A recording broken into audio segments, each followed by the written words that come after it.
প্রিয় দর্শক, আজ শুক্রবার, ভাবছিলাম বাইরে কোনো রেস্টুরেন্টে খেতে যাব, কিন্তু হঠাৎ করেই মনে হলো যে অনেক ধরনের স্যুপ তো খেয়েছি, নিজের হাতে ইলিশ মাছের স্যুপ বানালে কেমন হয়। তো দেখতে থাকুন ইলিশ মাছের স্যুপ রেসিপি। অলরেডি আমরা ইলিশ মাছ, একটি আস্ত ইলিশ মাছ এনেছিলাম, এটিকে 3/1 আমরা দিয়ে দিয়েছি। আর দিয়েছি 2-4টা আলু, একটু অনিয়ন দিয়েছি, আর একটু মরিচ দিয়েছি একটু রসুন। এই হচ্ছে আমাদের ইলিশ মাছের স্যুপ রেসিপি। বাকিটা আপনাদেরকে খেয়ে দিয়ে তারপরে জানাবো।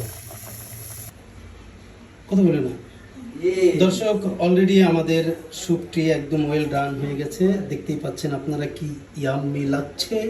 কিছুক্ষণের মধ্যেই আমরা এটিকে সাবার করব। আলহামদুলিল্লাহ, দেখি আমাদের স্যুপের কি অবস্থা।